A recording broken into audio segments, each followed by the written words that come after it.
Graça e paz, meu irmão, minha irmã. Que felicidade poder chegar na sua casa, poder ser recebido no seu lar, para juntos cultuarmos e exaltarmos ao nosso Deus. Nós queremos, mais uma vez, agradecer pelo carinho, pela acolhida de cada um de vocês.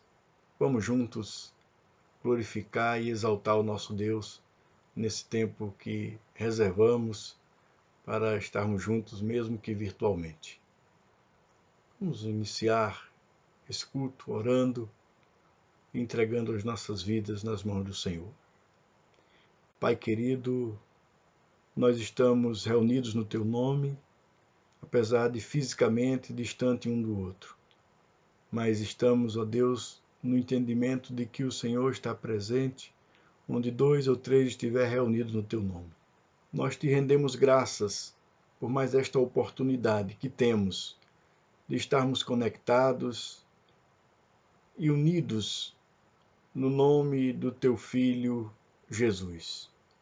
Queremos, ó Deus, Te agradecer por esse privilégio de sermos Teus filhos, pelo privilégio, ó Deus, de podermos estar reunidos no Teu nome. Receba esse culto como expressão do nosso louvor e da nossa adoração. Amém. Quero ler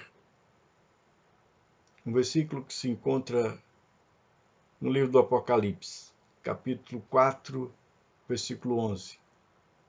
Que nos diz: Nosso Senhor e nosso Deus, Tu és digno de receber a glória, a honra e o poder, porque Tu criaste todas as coisas, e por Tua vontade elas existiram e foram criadas.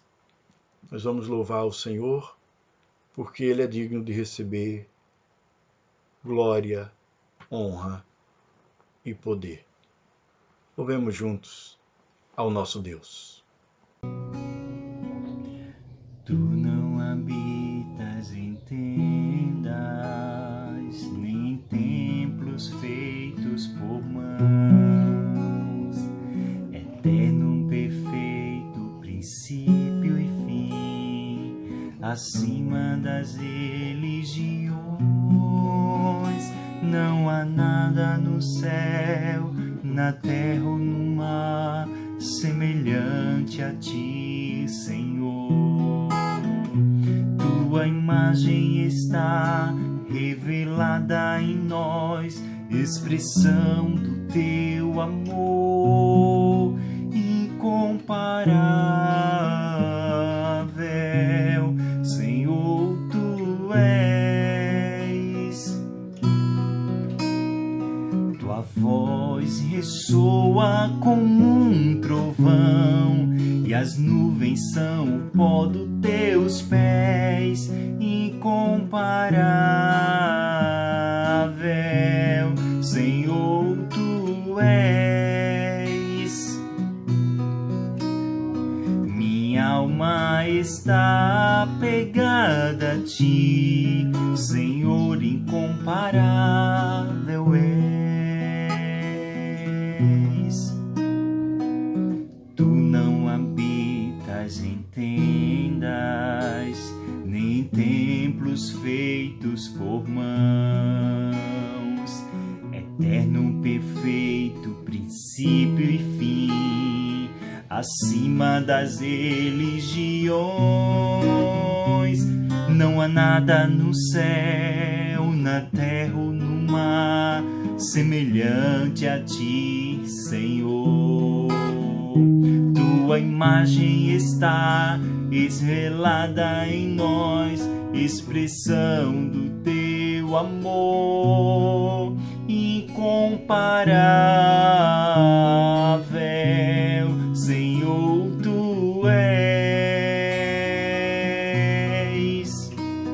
Tua voz ressoa como um trovão, e as nuvens são o pó dos Teus pés, incomparável. Senhor, Tu és. alma está pegada a ti, Senhor, incomparável és.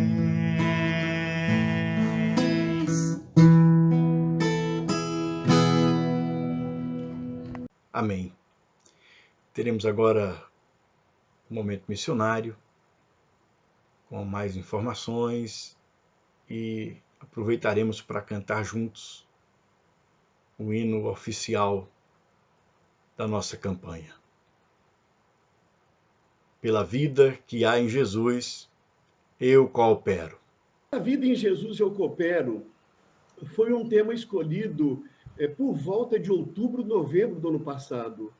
E a percepção que nós tínhamos é que nós precisamos fortalecer, ou precisarmos fortalecer, a cooperação das igrejas, a cooperação dos batistas em torno da obra missionária, daquilo que a convenção desenvolve. Então, essas palavras, primeiro a palavra cooperação, que não precisa explicação, né? Nós sabemos o que significa cooperação, que nada se faz sem cooperação, e, portanto, a ideia é o fortalecimento da cooperação entre as igrejas batistas para que nós pudéssemos fazer melhor, né?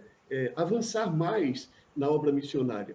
E nós escolhemos pela vida em Jesus, porque nós cremos que, como diz a nossa divisa, eu vou pedir, então, licença para fazer a leitura da nossa divisa em João, capítulo 1, versos 3 e 4, que diz assim: todas as coisas foram feitas por intermédio dele, sem ele nada do que existe teria sido feito, nele estava a vida e esta era a luz dos homens. Então, a ideia de escolher esse texto como divisa é porque ele aponta para nós, primeiro, que Jesus é o Senhor da vida, depois que Jesus é a encarnação da vida, e depois que Jesus é a luz que ilumina a vida.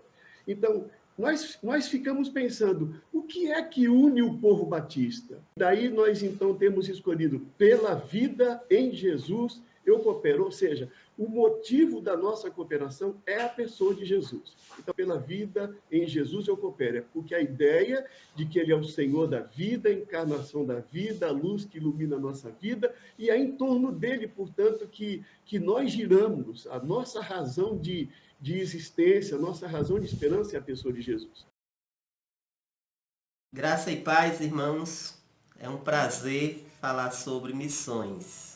Eu sou o pastor Carlos, essa aqui é minha esposa Elânia, missionária de Deus. Quero compartilhar um pouco sobre a minha experiência de chamado missionário.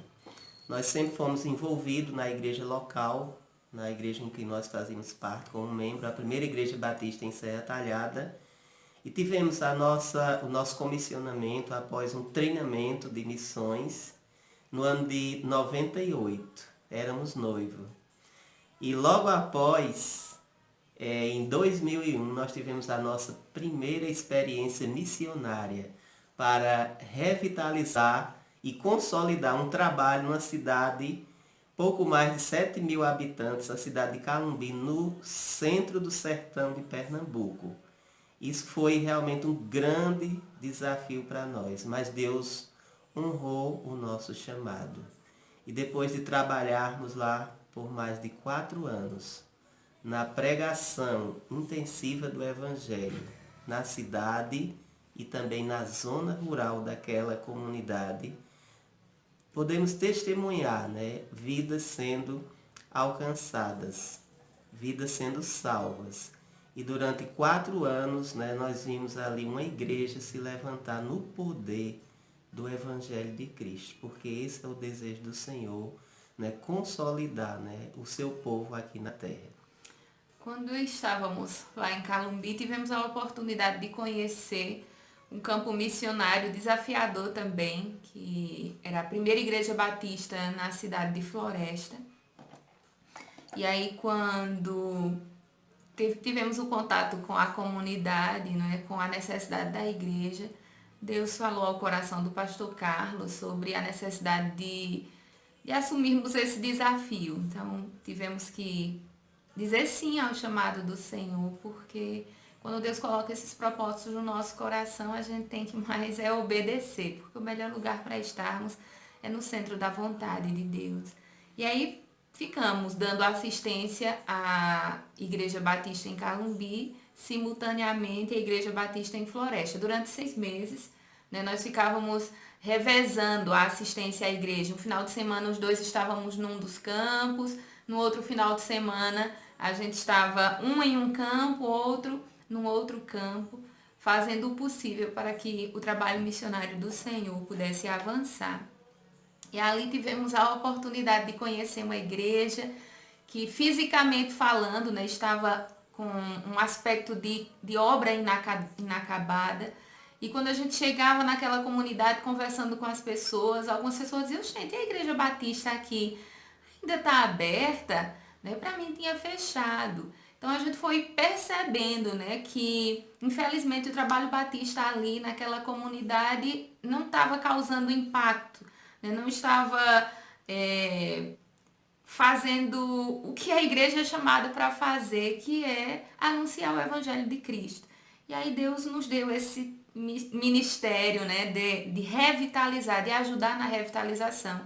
E na cidade de Floresta nós moramos 13 anos e meio, então passamos mais da metade do nosso tempo de missionários até o presente momento, ajudando, né, naquela igreja, naquela comunidade.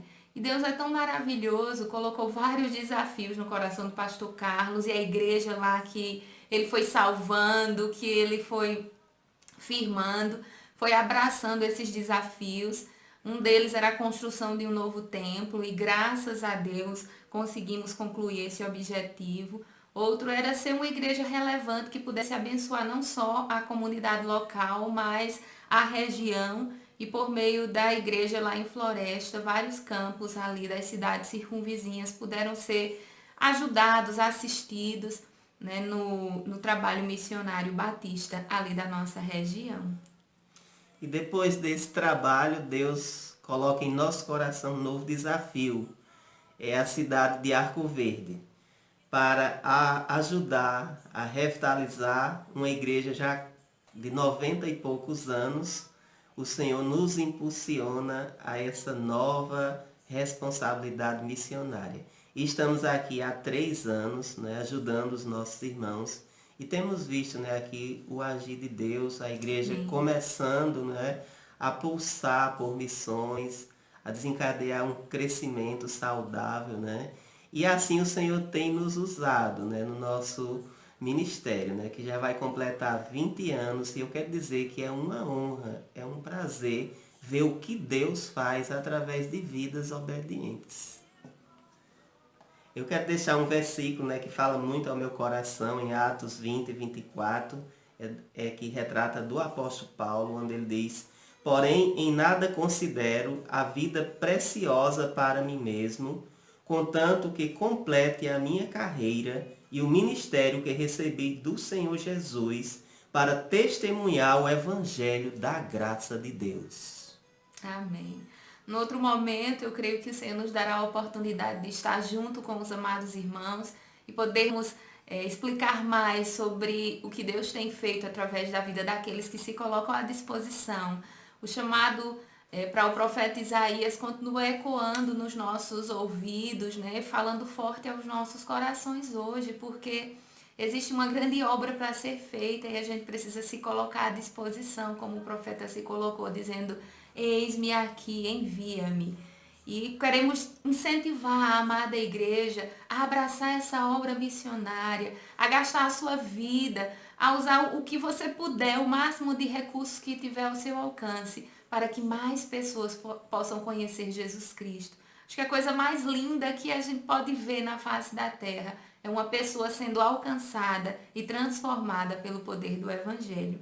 Pela vida em Jesus, eu coopero. Pastor, coopera? Coopero. E você, coopera? Que Deus abençoe vocês. Fiquem com Deus.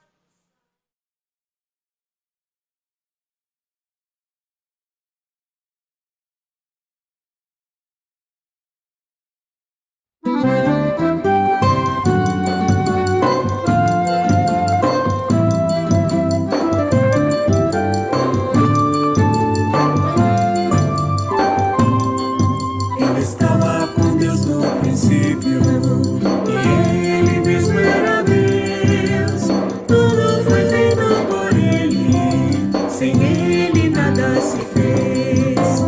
Nele se encontra a vida abundante, esta é a luz dos homens.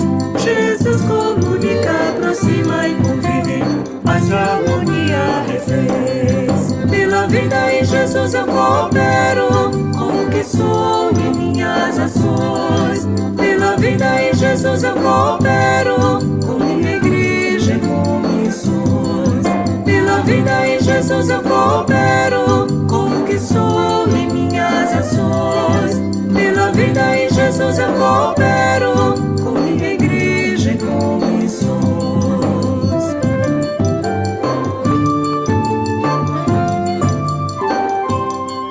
Recebi a plenitude de Cristo, com vida eterna nos céus. Tenho também seus ensinos, saudável posso viver. Quero essa vida a todos levar, me esforço em favor da missão. Há tantos pensando somente em si, precisam com Cristo aprender. Pela vida em Jesus eu coopero, com o que sou e minhas ações. Pela vida em Jesus eu coopero, com minha igreja e com missões. Pela vida em Jesus eu coopero, com o que sou e minhas ações. Pela vida em Jesus eu coopero, com minha igreja e com missões.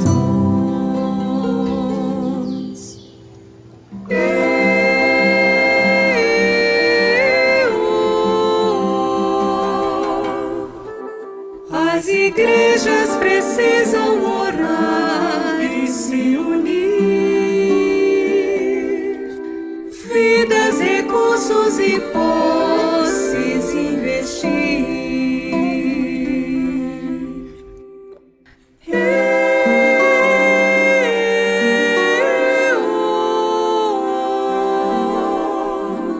Todas juntas em torno de um alvo bem maior, a Pernambuco levar uma vida melhor. Pela vida em Jesus eu coopero, com o que sou e minhas ações. Pela vida em Jesus eu coopero, com minha igreja e com missões. Pela vida em Jesus eu coopero, com o que sou e minhas ações. Pela vida em Jesus eu coopero, com minha igreja e com missões.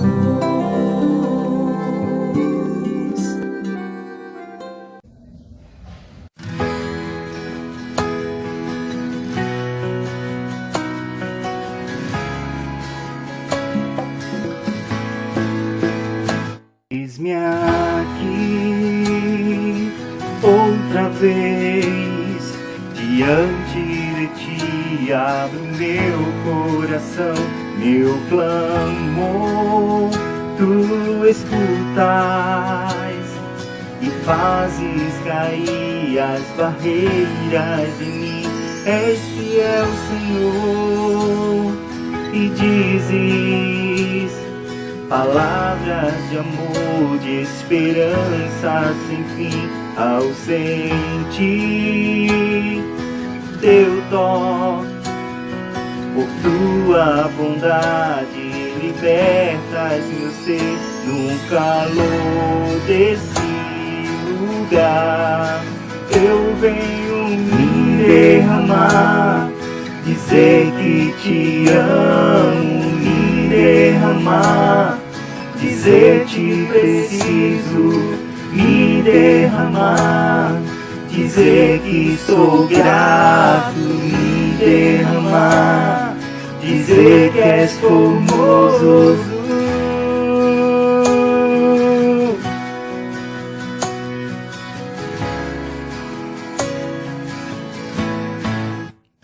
Eis-me aqui outra vez, diante de ti abro meu coração, meu clamor tu escutas e fazes cair as barreiras em mim. és fiel, Senhor, e dizes palavra de amor e esperança sem fim ausente.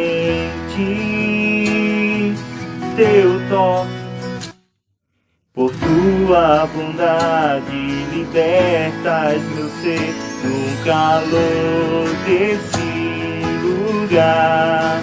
Eu venho me derramar, dizer que te amo, me derramar, dizer que preciso, me derramar, dizer que sou grato, me derramar, dizer que és formoso, me derramar, dizer que te amo, me derramar, dizer que preciso, me derramar, dizer que sou grato, me derramar, dizer que és formoso, me derramar, dizer que te amo, me derramar, dizer que preciso, me derramar,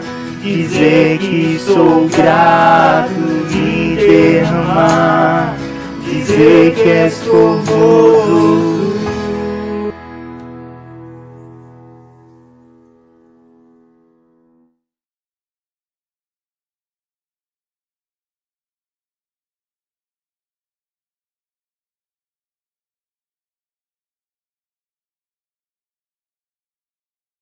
Nós iremos orar agora pedindo ao Senhor pelos enfermos, pelos enlutados e também agradeceremos pelas pessoas que estão se recuperando das mais diversas enfermidades. Pai, nós queremos te apresentar as pessoas enlutadas. São tantas, motivos dos mais diversos. Mas nesses dias ganhou um destaque maior o luto pelas pessoas que estão sendo afetadas por essa pandemia. Te oramos, ó Deus, por essas famílias, intercedendo por elas, famílias que nem conhecemos, mas que colocamos nas tuas mãos. De forma específica, ó Deus, nesta noite queremos te pedir pela tua serva Elisete. Ó Deus, toma a tua filha nas tuas mãos, juntamente com toda a família, e que o Senhor esteja consolando esta família, ó Deus, pela perda de um ente querido. Pai, que o teu Espírito Consolador console a tua filha, console todos os seus familiares. Nós queremos, ó Pai, te apresentar a vida da tua filha Rosita e do teu servo Manuel, pedindo a Deus que o Senhor haja com misericórdia e restabeleça a saúde dos teus filhos. Pedimos pelos demais enfermos que estão espalhados pelo nosso país, que estão espalhados por esse planeta. Ó Deus eterno, visite a cada um deles e os encoraje e restabeleça a saúde deles, meu Pai, para que o teu nome seja glorificado. Te agradecemos, ó Deus, pelas bênçãos recebidas, por tantos nomes que estão sendo mencionados, que foram curados desta pandemia. De forma específica, te agradecemos pela recuperação do teu servo Benício. Pedimos, ó Deus, que ele possa se recuperar plenamente e voltar às suas atividades normais. Já te agradecemos, ó Deus, porque o teu filho está em casa.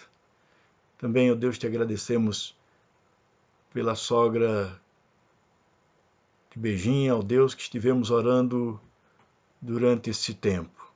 Louvado seja o teu nome, ó Deus, porque também ela já está de alta. E assim, ó Deus, te agradecemos por tantas outras vidas que já foram curadas. É no nome de Jesus que nós te oramos. Amém. A palavra que o Senhor me deu para a nossa reflexão se encontra no Salmo de número 37, versículos de 4 ao 7. Agrada-te também do Senhor, e Ele satisfará o desejo do teu coração. Entrega teu caminho ao Senhor, confia nele, e Ele tudo fará. Fará a tua justiça sobressair como a luz, e o teu direito como o meio-dia. Descansa no Senhor e espera nele. Não te aborreças por causa daqueles que prosperam em seu caminho, por causa do que trama o mal. O Salmo de número 37 é um dos salmos que nos apresenta a prosperidade aparente do ímpio e nos desafia a ter uma postura diferente enquanto pessoas tementes a Deus. Um princípio fundamental para a vitória na vida cristã é aprender a entregar, confiar, descansar, esperar e aguardar o agir de Deus. O Salmo de número 37 também nos ensina isso. Agrada-te do Senhor. Quem se agrada do Senhor, submete-se a Ele. A condição para que os desejos do coração sejam satisfeitos é deleitar-se no Senhor.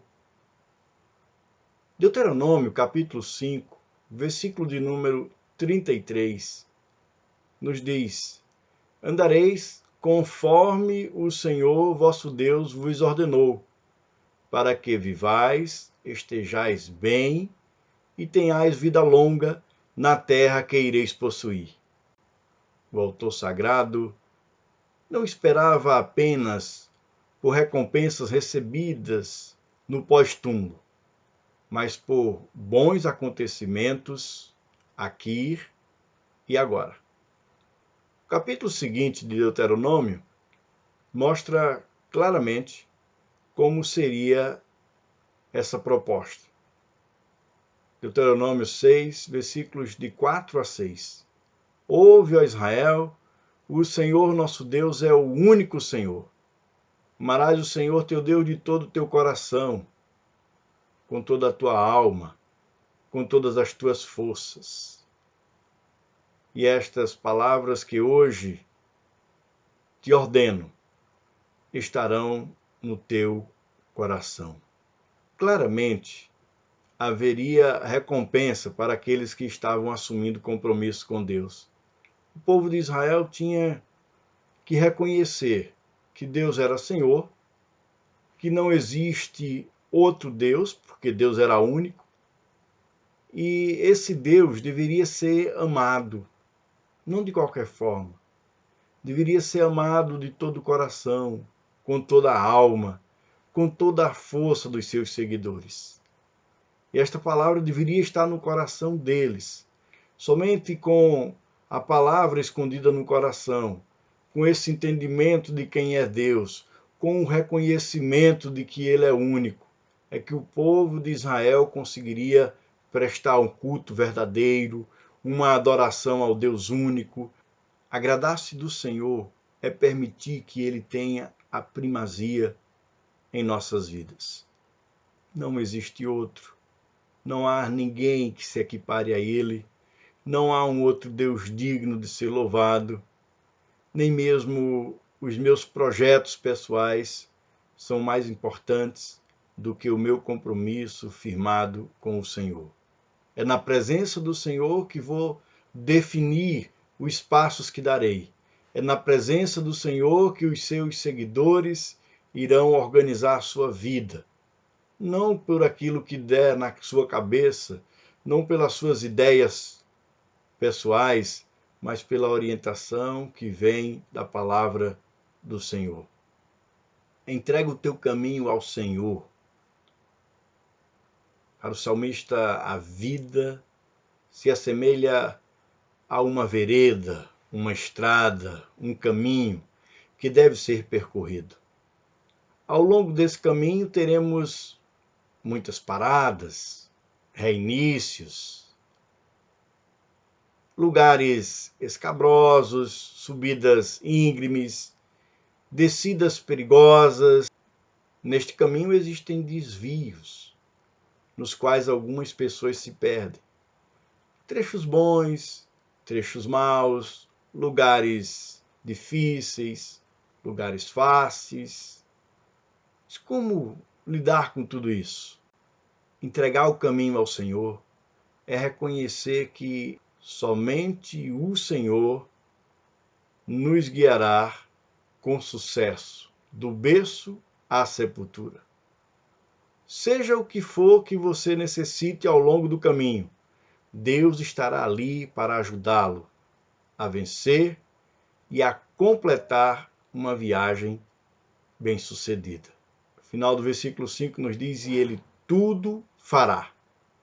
Aqueles que nele confiam não errarão o caminho, nem ficarão aquém do plano que foi escrito desde o começo. No Novo Testamento, o caminho é a metáfora desenvolvida com referência a Jesus.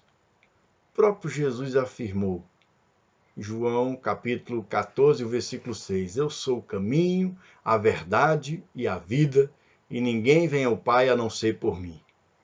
Os cristãos eram chamados de o povo do caminho. Quando lemos Atos capítulo 9, o versículo 2, fica muito claro que os seguidores de Cristo eram chamados de o do caminho.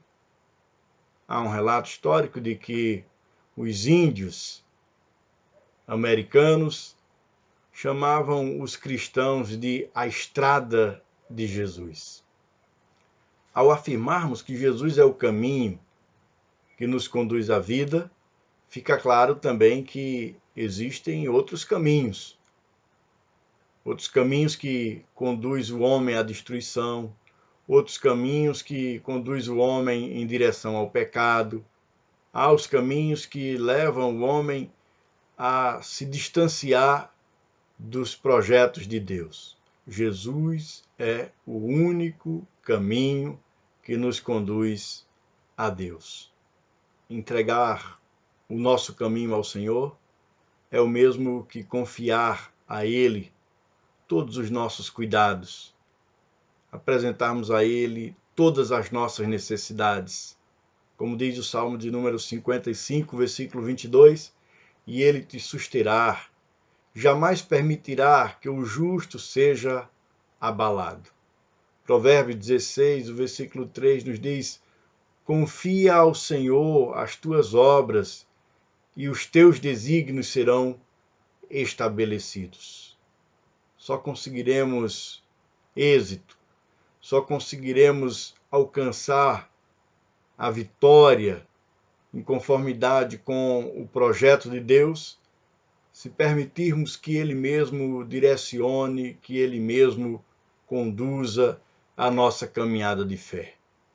O versículo 6 do capítulo 37 nos diz, e fará a tua justiça sobressair como a luz, e o teu direito como o meio-dia.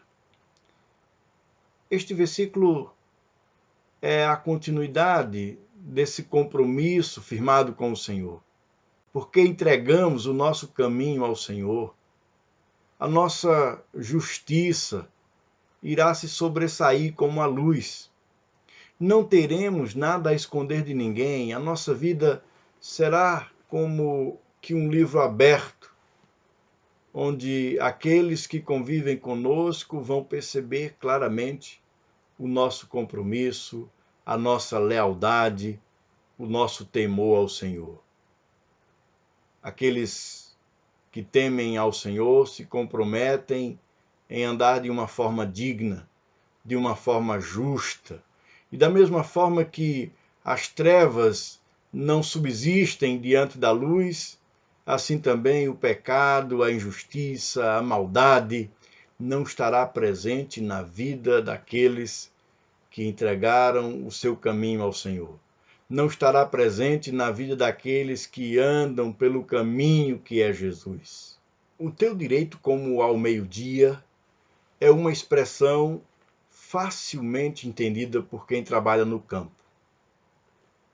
Quando dá meio-dia, você fica em pé e a sombra do seu corpo, ela desaparece. Não fica nem para um lado, nem para o outro, nem para frente, nem para trás. Não há sombra nenhuma. Essa é uma experiência que vivenciei quando ainda criança, trabalhando com meu pai na roça. Ele, certo dia, ficou em pé e disse assim: pronto, vamos para casa que já deu meio-dia. Fiquei curioso e perguntei: como que o senhor sabe que é meio-dia? O relógio está no bolso. E aí ele disse: veja, procure a sua sombra. O sol está em uma posição que o seu corpo já não produz sombra alguma. E ele disse: determinado momento do ano, quando isso acontece, é exatamente meio-dia. E quando ele tirou o relógio do bolso, era exatamente o que estava marcando: 12 horas. O salmista, já naquele tempo antigo, tinha esse conhecimento. Aquele que está comprometido com o Senhor, que vive de forma justa, ele tem o seu direito assegurado como o meio-dia. É alguém que vai vivendo sem sombra, sem ter nada para esconder de ninguém. Esse compromisso com o Senhor nos faz viver de forma autêntica, nos faz viver com integridade. E aqueles que vão convivendo com o servo do Senhor reconhecem este compromisso, reconhecem a sua lealdade a Deus. Releio o versículo de número 7 do capítulo 37. Descansa no Senhor e espera nele. Não te aborreças por causa daquele que prospera em seu caminho, por causa do que trama o mal. A ordem aqui é: descansa no Senhor e espera nele. O homem que confia também descansa no Senhor. Seu sono não será perturbado por pensamentos, temores negativos. Seu coração estará em paz, porque ele andará sob o favor do poder celestial e será guiado pelo Senhor. Ele não será perturbado por pensamentos sobre a prosperidade do ímpio, ao passo que ele mesmo é pobre. Descansar no Senhor é o mesmo que lançar sobre ele toda a nossa ansiedade. Como diz 1 Pedro, capítulo 5, o versículo 7. Lançando sobre ele toda a vossa ansiedade, porque ele tem cuidado de vós. Para descansar no Senhor, precisamos acreditar que ele tem cuidado de nós. Precisamos acreditar que ele tem todo o domínio sobre as nossas vidas, que ele tem todo o poder nos céus e na terra, que ele é o Senhor do universo, que ele é criador e sustentador do universo. Champlin afirma que o crente que se preocupa estará achando falta em Deus, porque duvida do seu poder e planejamento. Essa é uma ideia que nos convida a uma entrega total, uma entrega sem reservas. Descansar no Senhor, esperar nele, tem a ver com uma confiança plena no Senhor. Uma das histórias mais extraordinárias sobre confiança no Senhor, sobre descansar no Senhor e esperar no Senhor, se encontra registrada no capítulo 3 do livro de Daniel. Nabucodonosor havia construído uma estátua que deveria ser adorada por todos, e pelos acordos firmados com os seus liderados, ao lançar oficialmente aquela imagem que deveria ser adorada, todos deviam prostrar-se diante dela. Aquela imagem representava o poder e a força de Nabucodonosor. E no dia marcado, no momento festivo, em que os instrumentos foram tocados e as pessoas se curvaram diante da estátua, 3 jovens não o fizeram isso. Sadraque, Mesaque e Abdinego viram todo aquele momento de celebração e não se prostraram diante da imagem de Nabucodonosor. Logo apareceram os que tinham armado aquela cilada e foram dizer a Nabucodonosor: ó rei, vive eternamente. Com toda aquela conversa de bajulação, eles disseram: esses jovens judeus que vieram para cá e que fazem parte, estão aqui no teu reino, que recebem todo o teu cuidado, estão fazendo pouco caso de ti. Inclusive, eles não adoraram a imagem que foi edificada e que provocou toda essa festividade. Nabucodonosor ficou furioso, mandou chamar os 3 jovens e lhes perguntou: vocês sabem que, conforme o decreto que eu assinei, quem não se curvar diante da imagem será lançado na fornalha? E eles responderam que sabiam. Nabucodonosor então disse para eles: eu vou dar uma outra oportunidade. Eu vou mandar tocar novamente os instrumentos. E se vocês não se curvarem diante da imagem, eu mando jogar vocês na fornalha. E aí eu quero saber qual é o Deus que vai poder livrá-los. E os 3 jovens reafirmaram para o Nabucodonosor. E eles disseram: ó Nabucodonosor, não precisamos te responder sobre isso.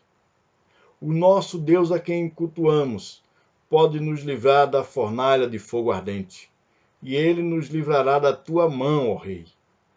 Mas se não, fica sabendo, ó rei, que não cultuaremos teus deuses, nem adoraremos a estátua de ouro que levantaste. A resposta foi movida por uma convicção de fé extraordinária, mas ao mesmo tempo foi uma resposta de quem descansa no Senhor, de quem entrega a vida de forma plena ao Senhor, sem estar preocupado com o que poderá lhe acontecer. Nabucodonosor, com toda a ira, mandou aumentar o fogo da fornalha 7 vezes mais. Pior, os homens que foram jogar Sadraque, Mesaque e Abdinego na fornalha morreram só pela temperatura que receberam da fornalha. Nabucodonosor ficou chocado, porque, de repente, ao olhar para a fornalha, percebeu que, ao invés de 3, haviam 4, passeando sobre aquela fornalha. Ele ficou atordoado, mandou tirar os jovens lá de dentro e antes ele disse: por que tem 4 ali? Parece a figura de um filho dos deuses. Jogamos 3 na fornalha e tem 4 andando dentro dela. Normalmente se diz que é o anjo do Senhor, e há quem afirme que essas teofanias que representam Deus através do anjo do Senhor é como se fosse o próprio Deus presente. Há um comentarista bíblico que diz que o 4º homem que estava na fornalha era o próprio Jesus Cristo, antes de ter assumido a forma humana. E a experiência daqueles jovens foi uma experiência marcante, uma experiência extraordinária, porque eles estavam na presença do Senhor, descansando no Senhor, esperando no Senhor.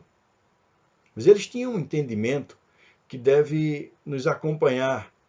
O compromisso de fé firmado com o Senhor era um compromisso para a vida toda. E eles acreditavam: o Senhor pode nos livrar do fogo. mas se ele não nos livrar, ainda assim continuaremos esperando, confiando, descansando no Senhor. Nós iremos enfrentar dificuldades na nossa caminhada e o Senhor estará presente para nos livrar. O Senhor estará presente para nos proteger. Mas precisamos nos lembrar da fala de Sadraque, Mesaque e Abednego. Se o Senhor não nos livrar das dificuldades da vida, ainda assim continuaremos servindo ao Senhor. Se o Senhor não nos livrar de determinada situação, ainda assim continuaremos servindo ao Senhor. Mesmo que o resultado final seja a morte, continuaremos servindo ao Senhor. Esta era a convicção daqueles 3 jovens. Eles sabiam que Deus tem o domínio sobre todas as coisas. Eles criam que Deus poderia livrá-los daquela fornalha e eles disseram isso para o Nabucodonosor. Mas ao mesmo tempo, eles disseram para o Nabucodonosor: se o Senhor não nos livrar, fique sabendo, ó rei, que ainda assim continuaremos servindo ao Senhor. Nós precisamos crer em Deus dessa maneira. Nós precisamos crer que Deus pode nos livrar dessa pandemia. Mas se Ele não nos livrar, ainda assim continuaremos servindo ao Senhor. Nós cremos que o Senhor pode até nos curar e já curou tantos milhares durante essa pandemia. Mas se Ele não nos curar, descansaremos no Senhor. Essa ideia de descansar no Senhor, conforme o Salmo 37, é uma expressão que literalmente poderia ser traduzida por calai-vos. Isto é, fazei silêncio diante de Deus. Espere nele, porque ele tem o domínio sobre todas as coisas. Diante de tantas notícias ruins que ouvimos nesses dias, precisamos descansar no Senhor, esperar nele. Precisamos fazer como nos disse Pedro, escrevendo na sua carta, lançando sobre ele toda a vossa ansiedade, porque ele tem cuidado de vós. 1 Pedro 5, versículo 7, deve nos trazer paz ao coração, porque o Senhor tem cuidado de nós. O fato de estarmos reunidos nessa noite é prova de que o Senhor tem cuidado de nós. Descansemos no Senhor e esperemos nele, porque ele tem o domínio sobre todas as coisas. Que Deus continue nos abençoando e nos encorajando a enfrentar esses momentos difíceis na vida. Amém. Teus olhos revelam que eu nada posso esconder, que não sou nada sem ti. Tu sabes de mim, Senhor.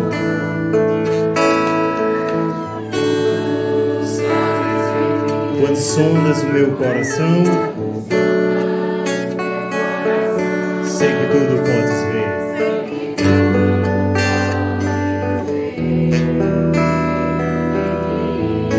Leva minha vida, Senhor.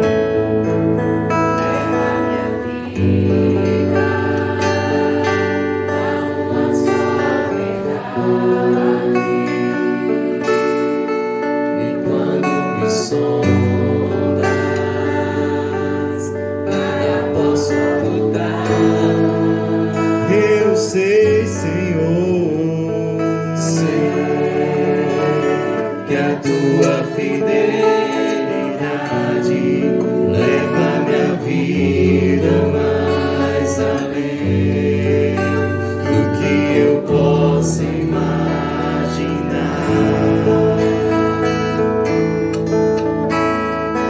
Sei e não posso negar que os teus olhos sobre mim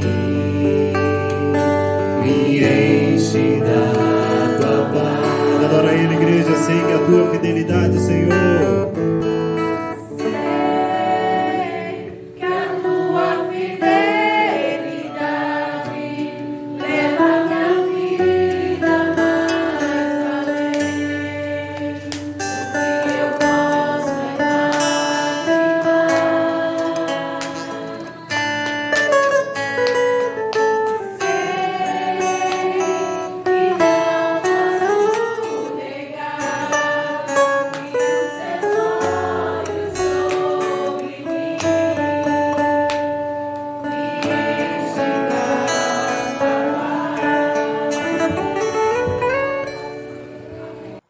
estamos chegando ao término de mais um culto e queremos agradecer a sua companhia. Estivemos juntos, ainda que virtualmente. Amanhã teremos o encontro virtual da MCM, a partir das 19 horas. No sábado, às 15 horas, atividade aí com o Ministério Infantil, também uma atividade virtual. No domingo, das 9 às 11 da manhã, é o momento de escola bíblica dominical. Momento de escola bíblica virtual, onde os irmãos e irmãs estarão aí crescendo no conhecimento e na graça do nosso Senhor e Salvador Jesus Cristo. No domingo, às 19 horas, estaremos juntos em mais um momento de culto, de louvor e adoração ao nosso Deus.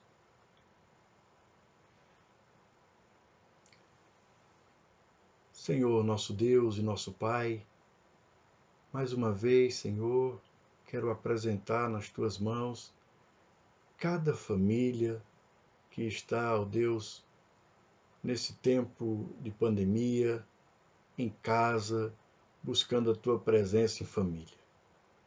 Abençoa, ó Deus, a cada vida, renove as forças, renove a esperança, porque, ó Deus, nossas vidas estão nas Tuas mãos. E estamos vivendo um momento difícil, mas não estamos sem esperança, porque a nossa esperança é viva. A nossa esperança está naquele que vive e reina para todo sempre. Queremos pedir, ó Deus, que o Teu amor, que a graça do nosso Senhor e Salvador Jesus Cristo, a comunhão e as consolações do Teu Santo Espírito continue envolvendo as nossas vidas e a de todo o Teu povo espalhado pela face da terra, para a glória e louvor do Teu nome. Amém.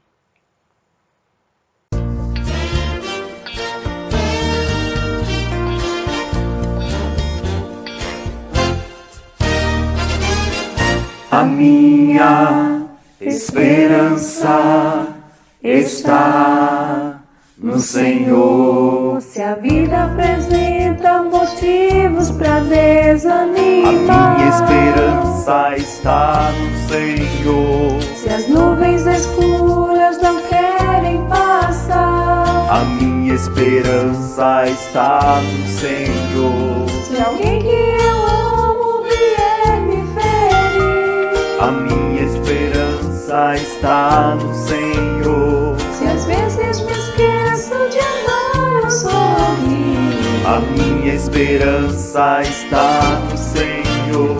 Se existem motivos para desanimar, se as nuvens escuras espalham temor, preciso aprender a sorrir e cantar. A minha esperança está no Senhor.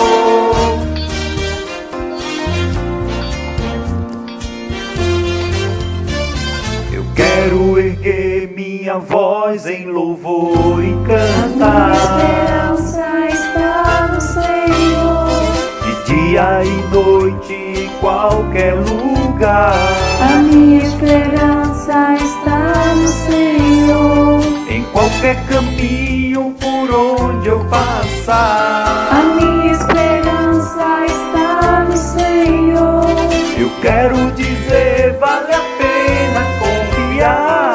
a minha esperança está no Senhor, Se existem motivos para desanimar, se as nuvens escuras espalham tremor, preciso aprender a sorrir e cantar.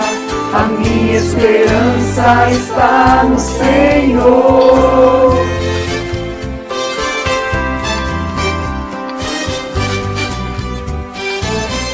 A minha esperança está no Senhor. a minha Esperança está no Senhor. no Senhor, Está no Senhor.